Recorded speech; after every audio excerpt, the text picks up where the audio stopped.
কোথায় দাঁড়িয়ে আছি চিনতে পারছেন? পিছনটা দেখে একটু হলেও আন্দাজ করতে পারছেন যে কোন জায়গায় দাঁড়িয়ে আছি।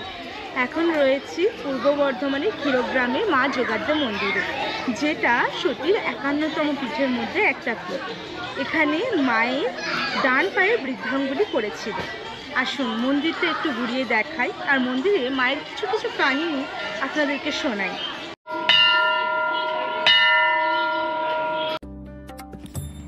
এখানকার দেবী খুবই চঞ্চলা, তাই তাকে সারা বছর এই মন্দিরটা জলের নিচে শিকল দিয়ে বেঁধে রাখা হয়, যাতে দেবী অন্য কোথায় পালিয়ে যেতে না পারেন। আর এই মন্দিরের পাশে আছে এই মূল মন্দিরটি, যেখানে মায়ের একটি বিগ্রহ সারা বছর পূজিত হয় এবং এই মন্দির খোলা থাকে সমস্ত দর্শনার্থীদের জন্য সারা বছর। লোকমুখে কথিত আছে একবার চোরেরা দেবী মায়ের এই কোষ্ঠী পাথরের মূল্যবান মূর্তিটি চুরি করার চেষ্টা করে এবং না নিয়ে যেতে পেরে এই পুকুরের জলের মধ্যেই ফেলে রেখে দিয়েছিল। বেশ কয়েক বছর পর দেবীর মূর্তি এই পুকুরের জল থেকে আবার পাওয়া যায়, যার জন্য দেবীর এখন দুটো মন্দির স্থাপিত হয়েছে। আর এই হচ্ছে সেই মন্দির যেখান থেকে জলের তলায় দেবীকে রাখা হয় এবং প্রতি বছর পুজোর প্রথম দিন এবং পুজোর শেষের দিন বহু মানুষের ভিড় করে দেবীকে জল থেকে তোলা এবং জলে পাঠানো দেখার জন্য। মায়ের এই মূল মন্দিরটি 2011 সালে আবার নতুন ভাবে সংস্কার করা হয়। মন্দিরের চারপাশের কারুকার্য সত্যি অসাধারণ এবং দেখার মতন। মূল মন্দির দুটোকে জুড়ে যে পুকুরটি রয়েছে সেই পুকুরটিকে খুবই পবিত্র হিসেবে মানে সবাই। এখানকার দর্শনার্থীদের বিশেষ আকর্ষণ হলো এই পুকুরের মাছ, যেগুলো খাওয়া ও ধরা সম্পূর্ণভাবে নিষিদ্ধ। তবে আপনি যাদেরকে নিজে হাতে বিস্কুট কিনে খাওয়াতে পারেন এবং তারা যে লাফিয়ে লাফিয়ে আপনার হাত থেকে বিস্কুটগুলো খায় সেই দৃশ্যটা উপভোগ করতে পারেন। সমস্ত ভক্তরাই এই মাছগুলোকে দেখার জন্য একটু বেশি ভিড় করে থাকেন সারা বছর।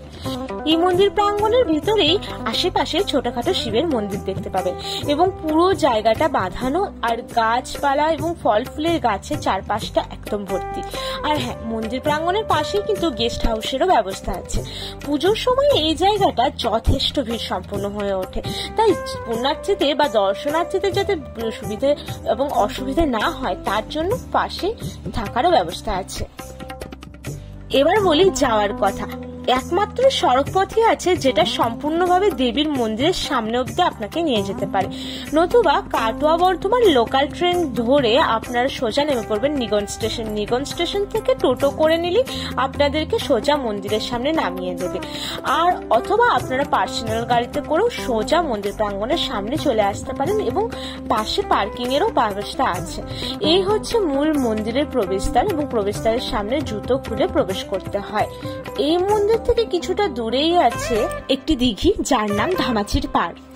আমি মা মাসিদের মুখ থেকে শুনেছিলাম এই দিঘির জল থেকেই নাকি মা যোগাদ্দা 2 হাত তুলে শাঁখারির কাছ থেকে শাঁখা পড়েছিলেন।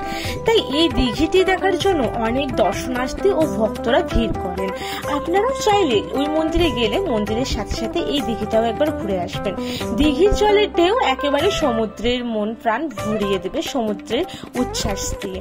আর এর চারপাশে আপনারা চাইলে বিকেলটা একটু সময় কাটাতেই পারেন।